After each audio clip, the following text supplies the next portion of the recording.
저는 몇 년 전 얻게 된 예쁜 아이들을 키우고 있는 30대 후반의 여자예요. 아이가 점점 자라면서 남편을 닮아가게 되니 누가 봐도 정말 잘생긴 아이가 되어 요즘에는 아이돌을 시켜야 하나 고민이 많습니다. 제가 제 새끼라 그러는 게 아니라 주변의 다른 사람들도 다 동의하는 부분이에요. 저희 남편이 잘생겼다는 것도 다른 사람들 모두 인정해주는 부분이고요. 그런데 남편은 본인과 본인의 아들이 얼마나 잘생겼는지 잘 모르고 있어요. 그건 남편이 그간 살아온 과정이 순탄치 않았기 때문인 것 같아요. 저는 평범한 중산층 집안에서 태어나서 비교적 무탈하게 학창시절을 보내왔고 대학 졸업 후 취직도 무난하게 했거든요. 그리고 취업 준비를 할 것도 없이 대학 때부터 아르바이트로 일하던 아동복 매장에서 운 좋게 지점장으로 일을 할 수 있게 되었는데 지금까지도 매장을 잘 운영하고 있어요. 남편은 철광회사에 다니고 있는데 돈은 적지 않게 버는 편이에요. 하지만 저희 집이 지금 이렇게 여유로운 이유는 아무래도 얼마 전 시댁의 덕을 많이 보았기 때문인데요. 제가 오늘 풀어놓고 싶었던 이야기가 바로 이 이야기랍니다. 저희 남편은 대학 동기의 소개로 만나게 되었는데요. 처음 만났을 때는 덥수룩한 머리에 두꺼운 안경을 쓴 모습을 보고 적잖이 당황스러웠어요. 하지만 얘기를 나누다 보니 사람이 참 진국이라는 게 느껴졌고 몇 번 만나다 보니 두꺼운 안경 뒤에 가려진 얼굴이 상당히 잘생겼다는 것도 알게 되었죠. 하지만 그 남자의 단점은 하나 더 있었는데 그건 바로 아주 심각한 일중독이었다는 겁니다. 자연스럽게 연인 사이로 발전한 저희는 처음엔 그 남자의 일중독으로 인해 몇 번이나 삐걱거렸어요. 자기 어디야? 오고 있어? 나? 지금 회사인데 오늘 야근이라서. 우리 오늘 만나는 날이었어? 아니야, 됐어. 왜? 내가 또 뭐 까먹었나? 잠시만. 헐, 오늘 자기 생일이야? 미안해, 이번 주에 계속 바빠갖고 지금 바로 갈게. 됐어, 그냥 다음에 봐. 내가 진짜 미안해. 다음엔 절대 이러지 않을게. 이번엔 정말이야. 남편은 연애할 때도 제 생일이나 기념일을 까먹을 정도로 일에 한번 몰입하면 시간 가는 줄을 몰랐죠. 남편 말로는 절 만나기 전에 만났던 여자들은 모두 그런 모습에 상처를 받고 떠났다고 해요. 물론 저도 마음이 상했던 적이 한두 번 있었던 게 아니었어요. 하지만 남편의 그런 모습이 자신의 아픈 과거를 잊고 극복하기 위해서 살아오면서 생긴 습관이라고 하니 이해해 줄 수 있었어요. 그리고 오히려 그 시간에 허튼 짓을 하는 남자보단 훨씬 건실하고 진국인 사람이라는 생각이 들었고요. 제가 그렇게 이해해 주자 남편은 그런 저에게 정말 고마워하며 점점 고치려고 노력해 나가더군요. 저희는 그렇게 서로를 이해하고 배려하며 2년 반이란 기간 동안 연애를 하고 결혼을 약속하게 되었답니다. 남편은 저희 부모님께 인사드리러 갈 때 전에 없이 긴장한 모습을 보였어요. 제가 아무리 괜찮다고 이야기해도 좀처럼 긴장을 풀지 못했죠. 그리고 저희 부모님을 만나서는 그간 저에게도 속속들이 털어놓지 못했던 자신의 이야기를 털어놓았어요. 두 분께 저희 결혼을 허락받고 싶어서 왔습니다. 제가 많이 부족한 사람이지만 책임지고 정연이 행복하게 만들어주려고 합니다. 우리 정연이가 자네 만나고 얼마나 많이 달라졌는지 몰라. 잘해준다는 얘기는 많이 들었는데 이렇게 직접 얼굴 보고 얘기 나눠보니 우리 마음이 놓이네. 애초에 둘이 서로 마음이 맞는데 허락하고 말고가 어디 있겠나? 그래, 아무리 우리 정연이가 외동딸이라지만 자네가 이렇게 긴장할 만큼 금이 아우기야 하는 건 아니야. 아닙니다. 제가 미리 말씀드려야 하는 부분이 있어요. 제 이야기 듣고도 허락해 주셨으면 합니다. 그리고 나서 남편이 들려준 이야기는 저희 가족으로선 상상도 못할 이야기였어요. 남편에게는 아버지와 어머니 그리고 남동생이 있었는데 아버지만 친아버지고 어머니와 남동생은 모두 새어머니와 이복동생이었다고 해요. 가족들과의 사이는 너무 안 좋아서 남편은 고등학교를 졸업하자마자 그 세 사람과 모두 의절했다고 하고요.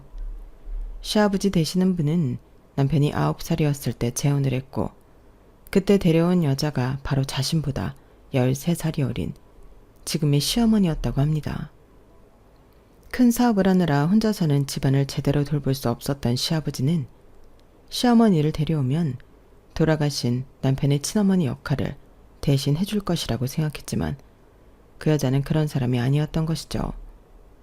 그 여자는 시아버지 앞에서는 어렸던 남편을 다정하고 세심하게 돌봐주는 척했지만 시아버지가 없는 날에는 손 하나 까딱하지 않고 퍼질러 놀기만 하는 그런 게으른 사람이었다고 합니다. 덕분에 싸야만 가는 빨래며 설거지, 청소 등 모든 집안일은 남편의 몫이 되고 말았죠. 게다가 본인은 소파 위에서 TV나 보며 놀면서 남편의 집안일을 제때 하지 않으면 버럭 성질을 부렸다고 해요. 야, 설거지 이거 왜 안 해놔? 욕실에 때탄 거 안 보여? 너 지금 나한테 반항해? 네 아빠 갑자기 출장 취소되어서 돌아오면 나만 욕 먹잖아. 너 나 쫓아내려고 지금 일부러 반항하는 거야? 그렇게 몇 년을 시어머니의 노예처럼 지냈던 남편은 더 이상 안 되겠다 싶어 시아버지에게 용기를 내 이야기를 꺼내보았는데요. 애석하게도 그마저도 해결책이 될 수 없었다고 합니다. 아버지, 새엄마가 절 너무 못살게 굴어요. 이제 고학년이 되고 중학교에 올라가면 저도 애들처럼 학원도 다니고 공부도 해야 할 텐데 집안일은 전부 저한테 시키고 학습지 살 돈도 주지 않아요. 임신한 네 엄마한테 그 정도도 못 도와주냐? 지금은 몸이 무거워서 그렇잖아도 내가 너한테 네 엄마 좀 많이 도와주라고 할 참이었다. 공부는 의지가 있다면 어떤 상황에서든 할 수 있는 것 아니냐? 네? 아줌마가 임신을 했어요? 그것도 모르고 있었다니 네 엄마한테 얼마나 무관심하면. 그리고 아줌마가 아니라 네 엄마다. 한 번만 더 네 엄마 무시했다간 내가 가만히 안 둘 줄 알아라. 결국 남편은 아버지께도 도움을 받지 못하고 꾸중만 듣게 된 것이었죠. 뿐만 아니라 얼마 뒤에 태어난 11살 터울의 이복 남동생의 육아를 도맡아 했다고 합니다. 시아버지가 시터를 붙여주어 시터 이모님과 남편 둘이서 모든 육아를 도맡아 했고 그 여자는 자기가 낳은 아이는 내팽개치고 항상 몸이 아프고 붓는다는 핑계로 마사지만 받으러 다녔대요. 남편은 그런 시어머니와 그걸 알고도 방치하는 시아버지를 보고 어린 나이에 집을 빨리 탈출해야겠다는 생각이 강하게 들었고 이복 동생이 기어다니기 시작하자마자 시모한테 무슨 소리를 듣던 아랑곳하지 않고 가족들과 소통을 아예 끊어버리고 공부에만 매진했다고 합니다. 그래서 고등학교를 졸업하자마자 바로 집에서 나와버렸다고 해요. 남편의 과거사를 모두 들은 저희 부모님은 잠시 말을 잃었다가 남편의 손을 따뜻하게 잡아주시며 그간 참 고생이 많았겠다며 위로해 주셨어요. 저도 저희 부모님이 그런 반응을 보이실 줄 미처 예상하지 못했는데 남편 역시 예상치 못했는지 깜짝 놀랐다가 이내 눈시울이 붉어지더군요. 부모님은 그런 환경 속에서도 이렇게 성실하게 자신의 삶을 가꿔온 남편이 대견하다며 그런 사람이라면 저를 믿고 맡길 수 있겠다고 결혼을 허락해 주셨어요. 부모님의 허락을 받은 저희는 그날 이후 본격적으로 결혼 준비에 매진할 수 있었죠. 저희의 결혼식은 최소한의 인원만 초대해서 스몰 웨딩으로 치러졌습니다. 남편은 정말 친한 친구들과 동료 몇 명만 초대했고 가족은 그 누구도 초대하지 않았어요. 저희를 진심으로 초대해주는 사람들만 모아서 축하하니 오히려 결혼식은 더 뜻깊고 행복한 시간이 되었답니다. 저희는 신혼 때 지나친 대출은 받지 말고 작은 집에서부터 살림을 꾸려나가자고 의견을 모았어서 남편 회사 근처에 작은 빌라를 신혼집으로 얻었어요. 매매도 아닌 전세라는 말에 주변 사람들은 이상한 시선을 보내왔지만 저는 처음부터 매매를 덜컥 해버리는 건 리스크가 크다고 판단했거든요. 결혼 후 남편은 연애 초기처럼 못 말리는 일중독의 모습이 아닌 일과 가정을 균형 있게 잘 케어하며 지내는 완벽한 가정의 모습이 되었어요. 특히 저희 부모님께 언제나 예의 있고 살뜰하게 잘했고 딸인 저보다도 더 부모님을 챙겨드렸죠. 덕분에 저희는 정말 행복한 신혼생활을 즐길 수 있었고 결혼 3년 만에 아이까지 찾아오게 되었어요. 그 당시 저희는 매일 구름 위를 걷는 것처럼 행복만 가득했죠. 하지만 어느 날 갑자기 말도 없이 찾아온 한 손님으로 인해 저희 가정의 평화는 와장창 깨지고 말았는데요. 그날 저는 임신 초기라 주말이지만 집에서 몸조리에 집중하고 있었는데 갑자기 초인종이 울리더군요. 남편은 오전에 잠깐 회사에 다녀온다고 하고 없는 상황이었어요. 인터폰으로 밖을 내다보니 처음 보는 사람들이 와 있었죠. 누구세요? 저 창윤이 애비 되는 사람입니다. 지금 그 사람 없어요. 그리고 와도 만나주지 않을 거고요. 어차피 곧 퇴근하는 거 압니다. 이따 창윤이 오면 나눌 얘기도 있지만 창윤이 보기 전에 우리 며느리에게 내가 할 얘기가 있어서 온 것이니 잠깐 얘기 좀 나누시죠. 허튼 짓 절대 안 합니다. 상상도 못했던 일이라 문을 열어줄지 말지 고민하는 저에게 시아버지는 몇 번이나 더 저를 안심시켜 주었고 결국 저는 문을 열어주게 되었는데요. 문 앞에는 휠체어를 탄 시아버지와 수행 비서로 보이는 사람이 있었어요. 두 사람은 저를 보더니 정중한 태도로 인사를 건넸고 집으로 들어와서도 점잖게 행동했어요. 그에 저도 완전히 안심을 하고 이야기를 나눌 수 있었죠. 아무것도 내오지 말아요. 홀몸도 아닌데 조심해야지. 잠깐만 이야기하고 갈 거라 괜찮아요. 창윤이 그놈이 연락은 안 했지만 나는 결혼식 올리는 건 알았어요. 보다시피 다리가 이래서 직접 가보진 못했지만 현장 사진 보니까 참하고 이쁜 아가씨길래 마음이 놓이긴 했지. 아, 네. 그렇게 말씀해 주셔서 감사해요. 내가 그놈 어렸을 때 너무 못해줬어요. 그땐 나도 젊었고 아직 혈기왕성한 때여서 집안일에 관심을 쏟는다는 게 남사스럽다는 생각이 있었거든. 창윤이 엄마는 그런 날 잘 보듬어주던 사람이었는데 창윤이 엄마의 역할이 너무 컸다는 걸 그이가 떠나고 나서야 알게 되었어요. 그래서 부랴부랴 지금 아내를 들인 것이 애한테는 해가 됐지. 창윤이한테 이미 들었는지 모르겠지만 우리가 창윤이한테 그렇게 좋은 부모는 아니었어요. 네, 얘기 다 들었습니다. 결혼하기 전에 저희 부모님 앞에서 전부 털어놓더군요. 그날 이후로 창윤 씨는 저희 가족이 되었어요. 아버님 가족이 아니라요. 그 눈빛 마음에 드네. 이거 받아요. 시아버지의 손짓에 옆에 있던 수행비서는 제 옆에 커다랗고 묵직한 가방을 2개 내려놓았습니다. 괜찮습니다. 남편이 원치 않을 거예요. 난 가난 말기예요. 살 날이 얼마 남지 않았지. 아마 이번 달도 넘기기 어려울지도 몰라요. 다리가 이렇게 된 이후에야 둘째 마누라의 실체를 제대로 목격하게 되었어요. 80이 넘은 인생인데 전부 잘못 살았다는 게지. 창윤이 그럼 신경 쓰지 말고 받아요. 그 녀석 몫은 따로 있으니. 그때 남편이 퇴근을 하고 집에 들어왔어요. 평소와 다른 집안 분위기에 의아한 표정으로 들어온 남편은 아버지를 보자마자 표정이 무섭게 굳더군요. 왔으면 여기 앉거라. 나가요. 성질 급한 것 하고는. 그럼 아무 말 않고 유산만 던져주고 나가랴? 그딴 거 필요 없으니까 나가시라고요. 정신 나간 놈 같으니라고. 니의 임신한 와이프 앞에서 그딴 소리가 잘도 나오는구나. 임신한 와이프를 지금처럼 엘리베이터도 없는 빌라에서 계속 살게 할 거야.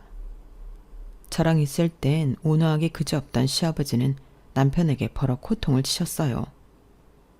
남편은 잠시 말문이 막힌 듯 얼굴이 벌개진 채로 머뭇거렸어요.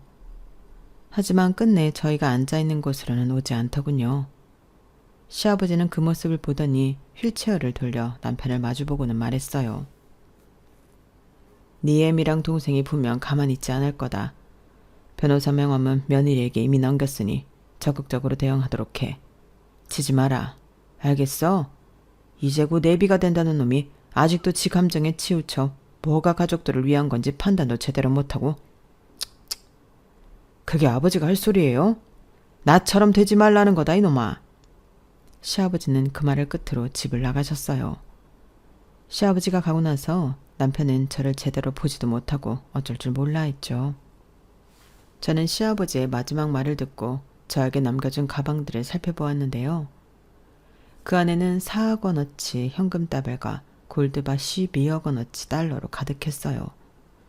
딱 봐도 비자금으로 모아두었던 자산인 듯 했죠.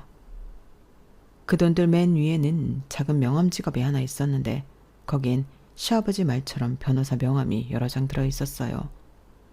남편 역시 그걸 보았고 한동안 말은 세수를 하며 말을 아꼈습니다.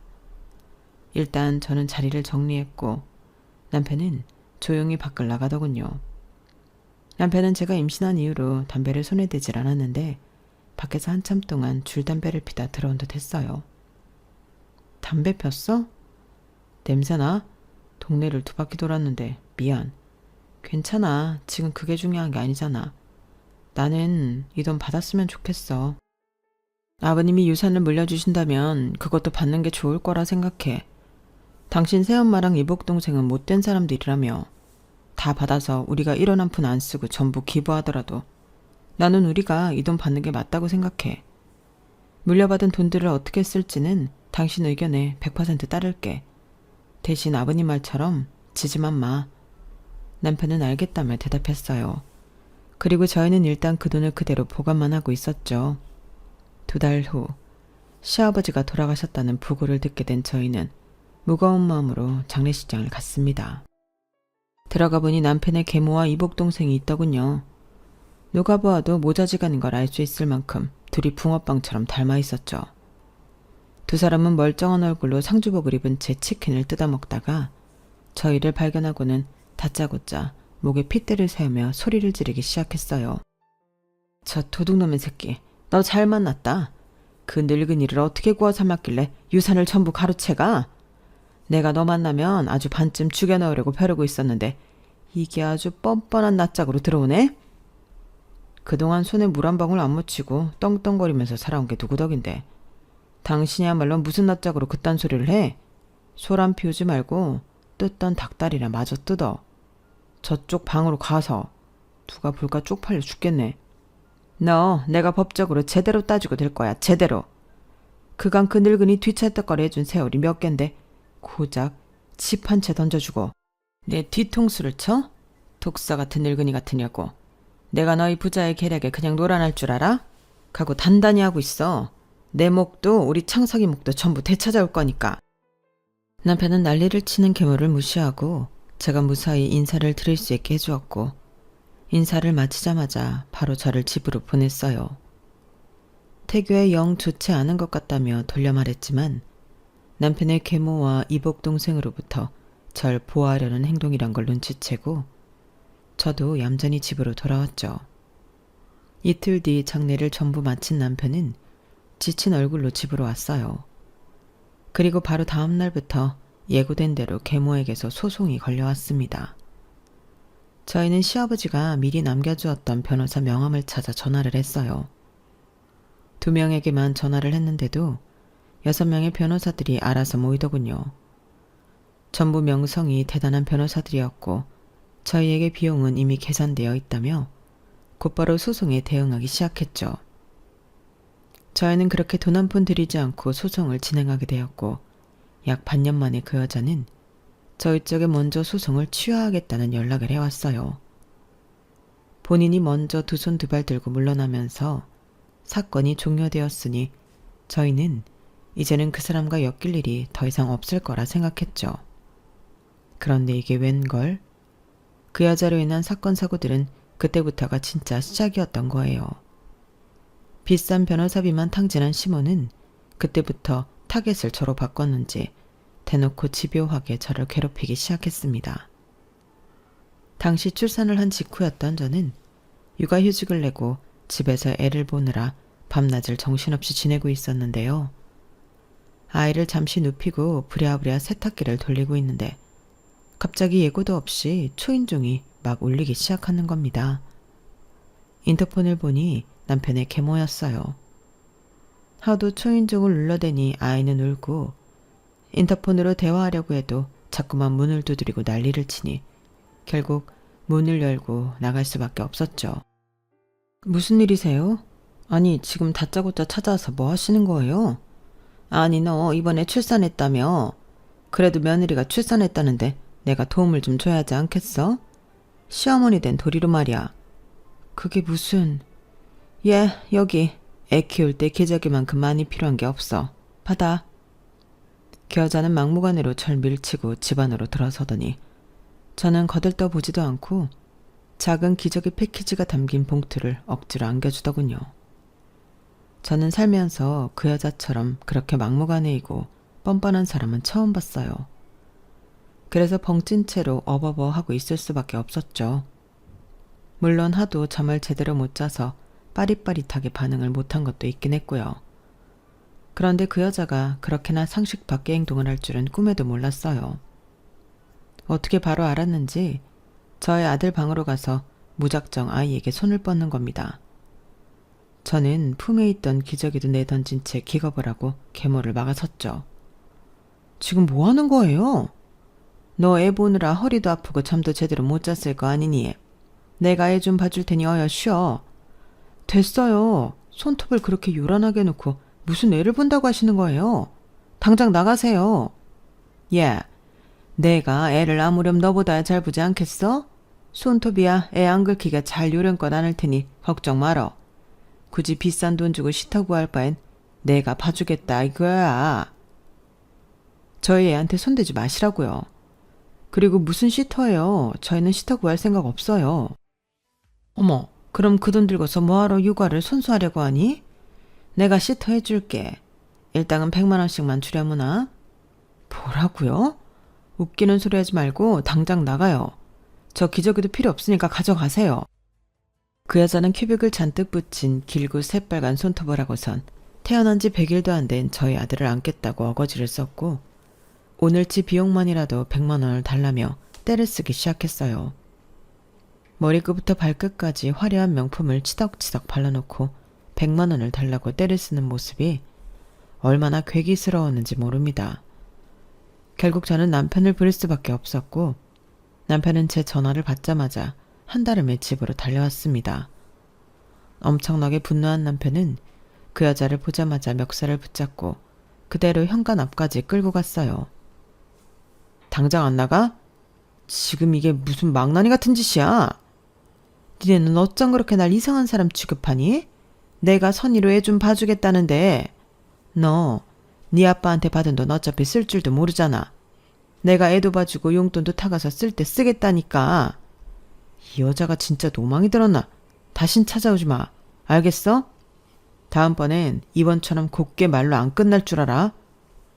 그 여자는 남편의 불효령에 집에서 쫓겨나게 되었어요. 저는 남편이 그렇게까지 화내는 모습을 처음 봐서 깜짝 놀랐는데요. 누구라도 그렇게까지 무섭게 화를 내면 2번 다시 찾아오지 않을 것만 같았어요. 하지만 그 여자는 상식을 훌쩍 뛰어넘는 강적이었답니다. 그 여자는 겁이라고는 없는 사람처럼 매일같이 집으로 찾아와 초인종을 눌러대고 문을 두드려댔어요.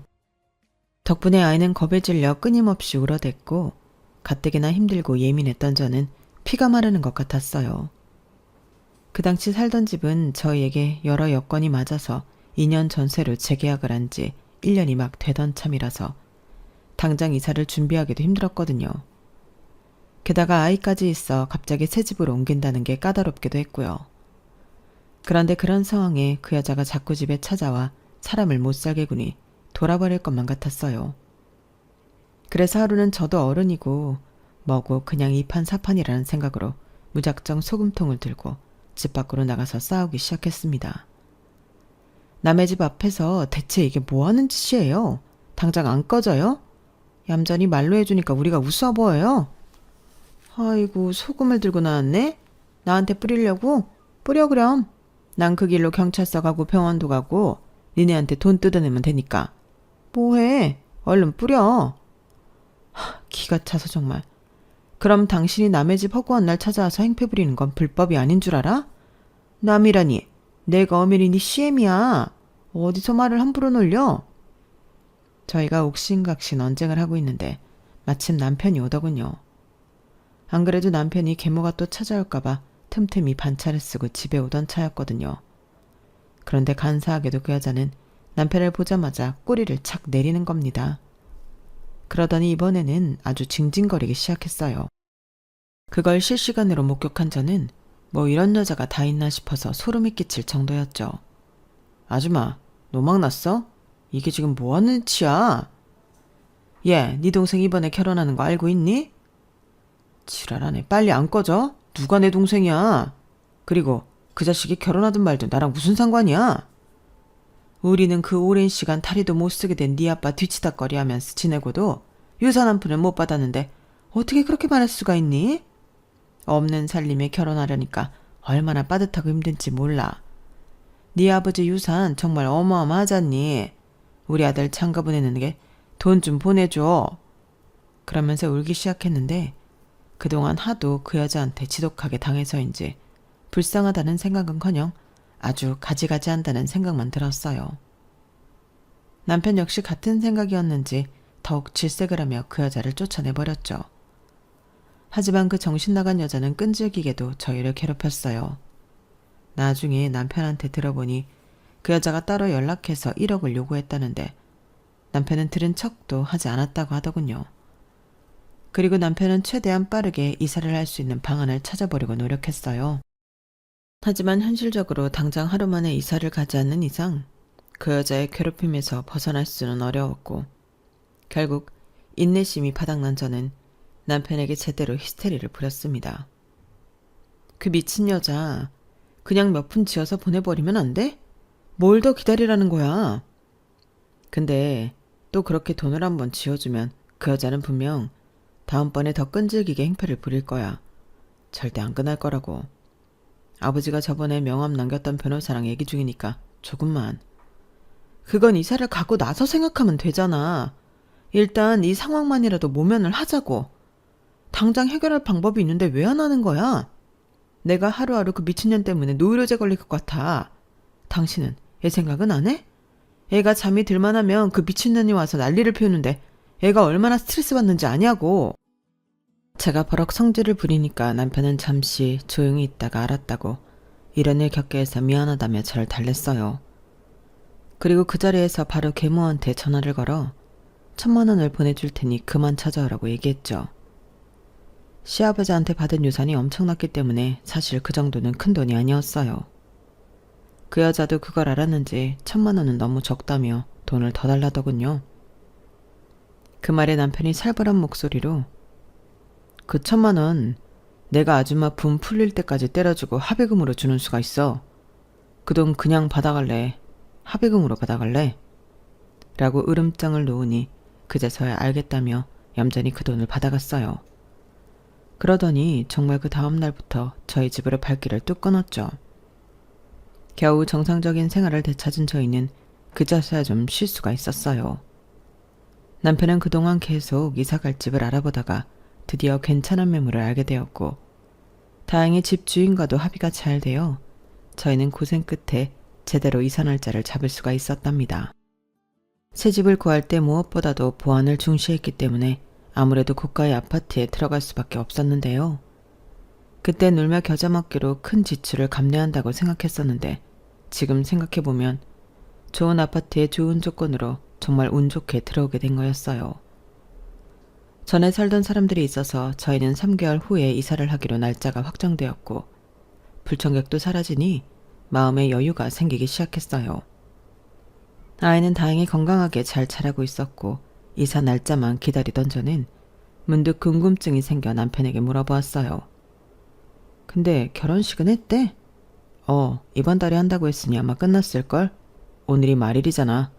뭐 했던 안 했던 이제 우리 알 바 아니지만. 아휴, 다행이네. 이제 거거머리 같은 인간 안 찾아오겠어. 프로필 사진 보니까 꽤나 잘 사는 집안 사람이랑 결혼했나 본데. 프로필 사진? 당신 그 여자 SNS도 알아? 하도 전화를 하고 어쩌고 난리를 치니까 연락처 연계돼서 저절로 뜨더라고. 신혼집 무슨 브랜드 아파트를 한 것 같던데? 그래놓고 그 난리를 피워? 진짜 어이없는 인간이네. 저희는 그렇게 그 여자의 근황을 파악하고는 당연히 이제 저희랑은 상관없는 이야기인 줄로만 알았어요. 그리고 그 이야기는 지나가듯 한 얘기였고 저희는 그 여자에게 신경 쓸 일이 더 이상 없기도 했죠. 왜냐하면 저희 아이가 막 뒤집기 시작했을 때라 한시도 눈을 뗄 수가 없었거든요. 게다가 그날은 애가 새벽부터 기침이 심하고 열이 나서 자다 말고 응급실을 다녀오느라 새벽부터 잠을 아예 못 자고 애를 먹었는데요.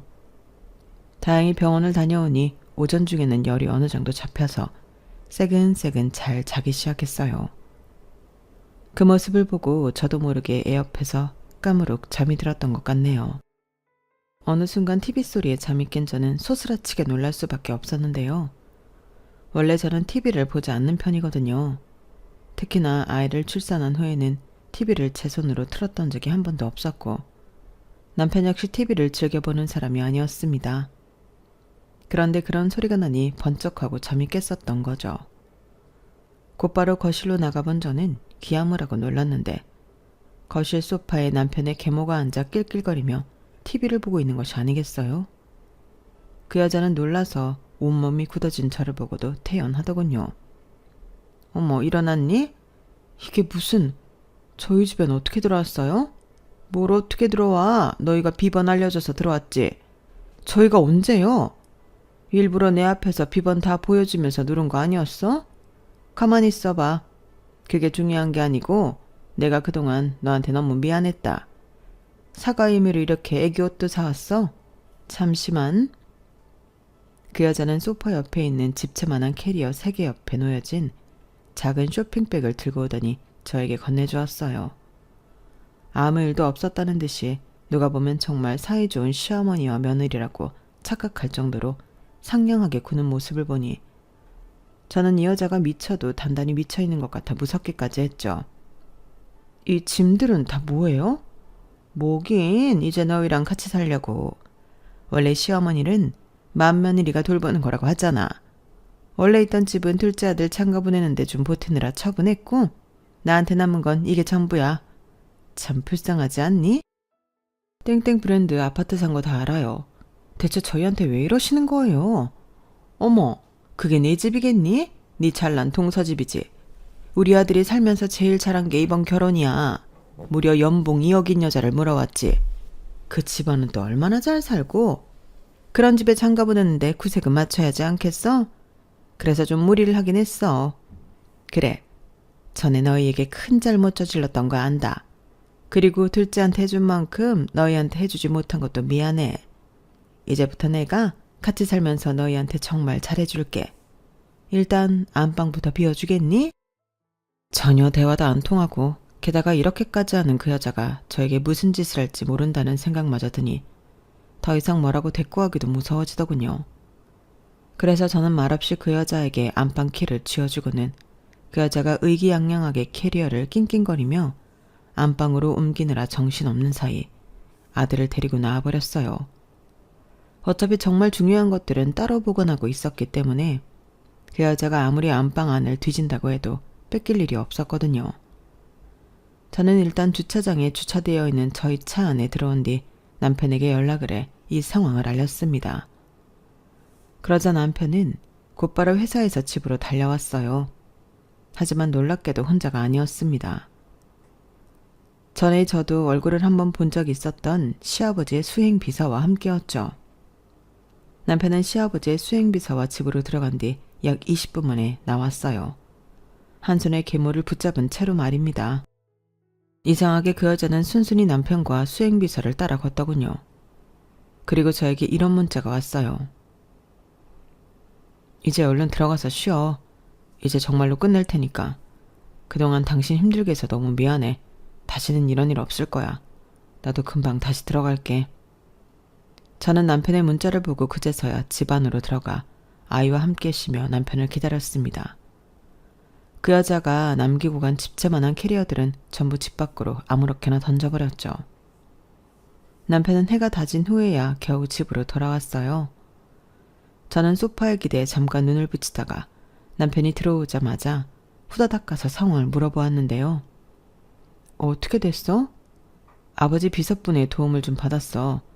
저번에 막무가내로 초인종 눌러댈 때부터 나도 답답한 마음에 찾아갔는데 아버지 비서는 완전 프로더라. 비상식적인 인간한테 어떻게 대처해야 하는지 나도 이번에 한 수 배웠어. 그 여자는 지금 유치장에 들어가 있는데 아마 그대로 깜빵 들어갈 거야. 이제 그 여자 못 나오니까 당신 마음 푹 놔도 돼. 그동안 너무 미안했어. 유치장? 그 여자를 깜빵에 보낼 수가 있었어? 지금 유치장 들어간 건 주거 침입으로 곧바로 신고해서야. 경찰서에서 아버지 비서 보자마자 그냥 일사천리로 해결해 주더라고. 그리고 그동안 그 여자랑 그 여자 아들이 한 짓을 탈탈 털어봤는데 법적으로 걸리는 게 한두 개가 아니더라고. 당장 얼마 전에 결혼했다는 것도 명백히 사기 결혼이고 말이야. 그래서 그걸 앞으로 전부 터뜨리려고 해. 이미 준비는 다 끝나서 저번에 우리 유산 문제로 도와줬었던 변호사들이 또 알아서 해줄 거야. 남편의 말을 들으니 저도 모르게 눈물이 더 났어요. 이제 정말로 끝이라는 생각이 들어서였죠. 남편 역시 마음고생이 많았는지 저에게 몇 번이나 미안하다며 울컥했고, 그날 저희 부부는 그간 고생한 서로를 얼싸안고 기쁨의 눈물을 흘렸어요. 그렇게 서로 그간 힘들었던 걸 다 쏟아내고 난 바로 다음 날부터 남편은 제게 말한 내용 그대로 계모와 이복 동생을 철저하게 짓밟기 시작했답니다. 시모가 저희 집에 막무가내로 찾아와 저희 애한테 함부로 손을 대고 안아들었던 행동들이 전부 홈캠에 녹화되어 있어서 아동폭력까지 추가되었고, 주변 사람들에게 함부로 손찌검을 하고 다녔다는 증거도 차고 넘쳤기에 상습 폭행죄까지 추가로 물을 수가 있었어요.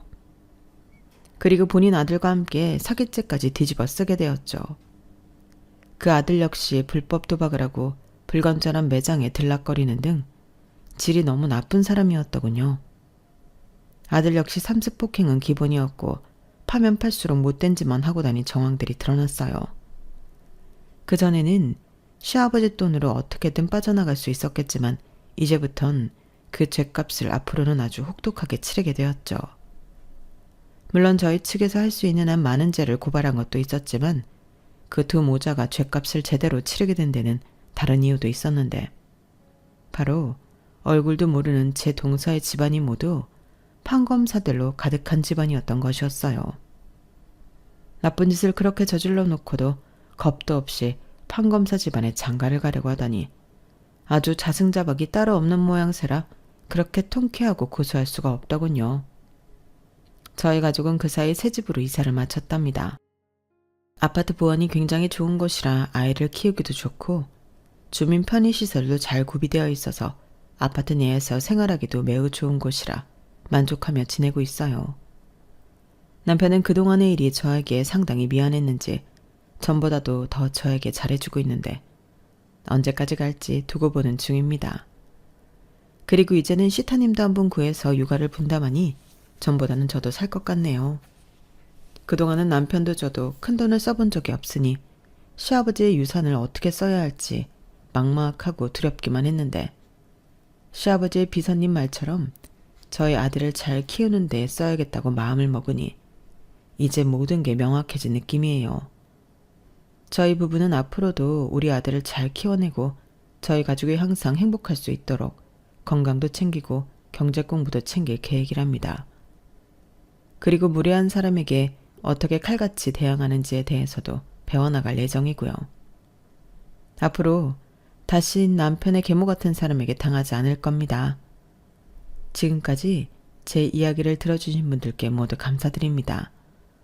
제가 글재주가 없어서 이야기가 잘 전달되었는지 모르겠네요.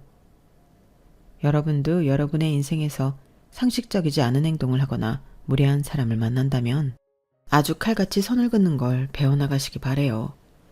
이건 거의 벌레 퇴치법과 비슷해서 날이 따뜻해지면 약치는 방법을 배우듯이 하나하나 배워나가야 하더라고요. 저희처럼 호되게 당하시기 전에 미리 준비하시면 큰 도움이 되실 겁니다. 하지만 웬만하면 아예 그런 사람을 만나는 일이 일어나지 않는 게 좋겠죠? 여러분이 만나는 사람 모두가 좋은 사람이기를 진심으로 바랍니다. 여러분, 사연 댓글에 응원과 현명한 조언 부탁드려요. 좋아요와 구독은 저에게 큰 힘이 됩니다. 오늘도 좋은 일 가득하세요.